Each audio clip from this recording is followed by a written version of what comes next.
Le monde des Pokémon. Depuis tout petit, je rêve de le parcourir et de devenir le meilleur dresseur du monde. Toute ma vie, j'ai attendu ce moment, et le jour de mes 10 ans est enfin arrivé.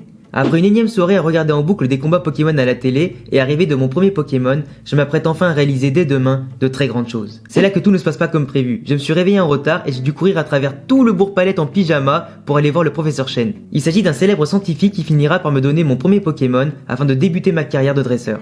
Malheureusement, il n'avait plus de starter Pokémon pour moi en réserve et Régis, mon rival de toujours et petit-fils du prof, m'a bien nargué au passage avant de partir avec son fan club et son Pokémon. J'avais perdu tout espoir jusqu'à ce que le professeur Chen me confie un autre Pokémon qui n'était pas prévu à la base pour débutants, un Pikachu.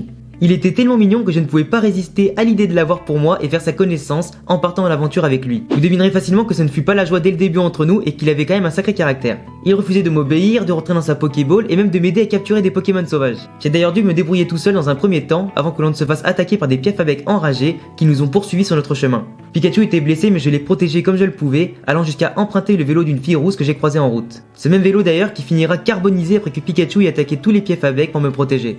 Nous nous sommes ensuite réveillés après l'orage et ce combat, et c'est justement à ce moment précis, en voyant un Pokémon inconnu et magnifique dans le ciel, que nous avons tous les deux compris que l'on serait amis pour la vie et que notre histoire ne faisait que commencer.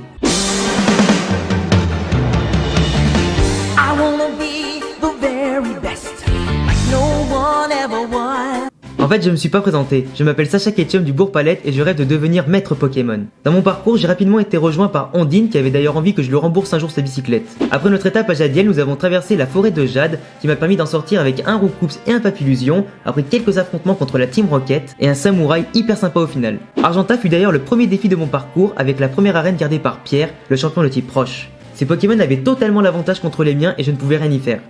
Ma défaite fut totale, mais grâce à un entraînement spécial et beaucoup de chance, j'ai pu prendre ma revanche et gagner non seulement mon premier badge, mais aussi un nouvel ami avec Pierre. Il a décidé de nous accompagner en laissant sa famille à Argenta, car il souhaite devenir un éleveur Pokémon et au passage, draguer un maximum de meufs sur la route. On traverse le mont Sélénite et en arrivant à Azuria, Ondine nous apprend que c'est elle la championne d'arène de type eau et qu'elle veut m'affronter pour son badge. L'affaire fut rapidement pliée et notre parcours continue. C'est d'ailleurs vers Carmin-sur-Mer que j'ai pu agrandir mon équipe rapidement et capturer un Bulbizarre, un Carapuce et même un Salamèche, les 3 starters de Kanto dont je rêvais tant. Je capture même un Krabi un petit peu plus loin qui sera envoyé chez le professeur Chen car je possède déjà 6 Pokémon dans mon équipe et c'est à ce moment là que j'ai pu rencontrer Léo, un collectionneur de Pokémon. Une fois à Carmin-sur-Mer, le Major Bob me faisait face et son Raichu a écrasé Pikachu qui manquait de puissance contre son évolution. Malgré tout, il a refusé d'évoluer pour lutter avec ses propres moyens afin d'obtenir pour moi un 3ème badge bien mérité. Après tous nos efforts, nous sommes allés à bord de l'océan où j'ai failli échanger mon Papillusion contre un Ratatak avant de le récupérer. Nous avons même failli mourir suite à un naufrage et nous étions prisonniers de l'île des Pokémon géants qui était en réalité un parc d'attractions de la Team Rocket. Et pour tout vous dire, c'est après ça que j'ai dû encaisser le premier moment triste de ma carrière en tant que dresseur. Mon Papillusion était tombé amoureux d'une autre Papillusion rose et comme je souhaitais son bonheur avant tout, je l'ai laissé partir pour qu'il puisse fonder une famille malgré le déchirement que j'ai eu. Je devais vite me ressaisir car j'avais un 4ème badge à récupérer à Safrania, ville où je me suis fait humilier par la championne Morgane, la championne de type Psy. J'ai dû lutter pour récupérer mes amis transformés en poupées à cause des pouvoirs de Morgane. A l'aide d'un Spectrum récupéré à la tour Pokémon, j'ai pu remporter le combat, récupérer mes amis et son badge au passage et partir en laissant Spectrum à Morgane qui avait retrouvé la joie de vivre. Sur ma route en vue de ma prochaine étape, j'ai eu l'occasion de capturer un Colossinge tout énervé et qui avait vraiment envie d'en découdre avec moi juste avant que je ne remporte mon 5ème badge contre Erika à Céladopol. Un peu plus loin, Ondine et Pierre avaient respectivement récupéré un Psychoquack et un Goupix avant que je ne remporte un tournoi réservé aux Pokémon combat et que je ne confie mon Colossinge au maître du dojo local. Peu de temps après, j'ai pu le remplacer dans mon équipe par un gros Tadmorph qui avait provoqué une panne d'électricité dans une ville voisine. Nous étions enfin arrivés à Parmanie pour que je puisse affronter Koga, le champion d'arène de type poison qui me donnera un 6ème badge. Entre temps, la Team Rocket s'était beaucoup renforcée avec des Pokémon qui ont évolué en Smogogo et en Arbok, et nous avons même eu la chance de participer à certains événements comme le Pokémarathon ou encore le Parc Safari. Et en parlant justement du Parc Safari, j'ai pu capturer tout un troupeau de taureaux sans faire exprès. Après quelques péripéties dans un manoir auprès d'un Métamorphe, d'un Porygon ou encore d'un Ronflex endormi, notre parcours se déroulait bien. Jusqu'à ce que nous arrivions dans une forêt de Pikachu qui a presque marqué une séparation de plus. Je voulais laisser Pikachu auprès des siens à contre-cœur, mais finalement il préférait rester avec moi, preuve que notre amitié est faite pour durer.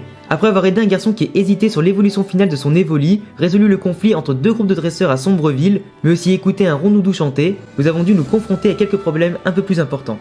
Une troupe de noix de coco était incontrôlable dans une fête foraine et menaçait de détruire la ville. Salamèche a pu lutter aux côtés d'un magicien jusqu'à devenir un reptincelle totalement désobéissant, qui finira même par évoluer en Dracofeu par la suite de ça, pour me sauver des griffes d'Amptera qui voulaient me bouffer. Nous avons pu récupérer un œuf bien étrange au passage, qui finira par éclore en Togepi, qui finira aussi par choisir Ondine en tant que dresseuse. La Team Rocket a grandi ses rangs avec Excellang et Ampiflore et nous barre encore une fois le chemin, sans réussite évidemment. J'ai aussi appris que ma mère avait récupéré le Monsieur Mime que nous avions rencontré un peu plus tôt dans notre aventure. À Cramoisil, j'ai pu compter sur Dracofeu qui avait temporairement accepté de m'écouter pour vaincre le Magmar d'Auguste. Cela faisait déjà 1 an que j'avais débuté mon voyage et j'ai eu la chance de remporter mon 8e et dernier badge à Jadiel, synonyme de ticket d'entrée, au plateau Indigo. Le grand jour était enfin arrivé, ma première compétition pour accomplir mon plus grand rêve, celui de devenir maître Pokémon. Les premiers tours se sont plutôt bien déroulés avec de grandes victoires et des évolutions comme celle de Krabi en Krabos par exemple. Régis avait malheureusement pour sa part perdu au 4e tour alors que j'avais remporté mon match grâce à Grotte Anmor.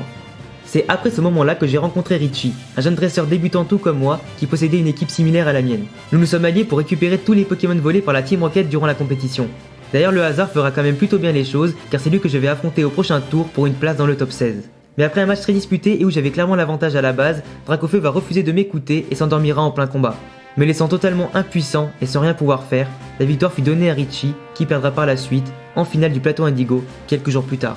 J'étais vraiment déçu car je savais que j'avais les capacités et l'équipe pour aller plus loin, mais je suis fier de mon parcours actuellement et de tout ce que j'ai accompli jusqu'ici, ainsi que de toutes les rencontres durant mon aventure.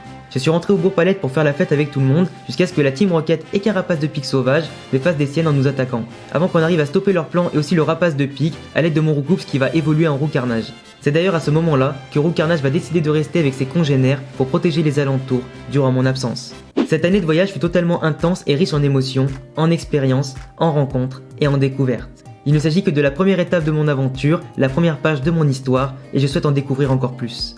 C'est d'ailleurs pour cela que le professeur Chen m'envoie parcourir les fameuses îles oranges où encore bien des défis m'attendent. Je m'appelle Sacha Ketchum et je viens de débuter mon parcours de futur maître Pokémon. Ensemble pour toujours et même un peu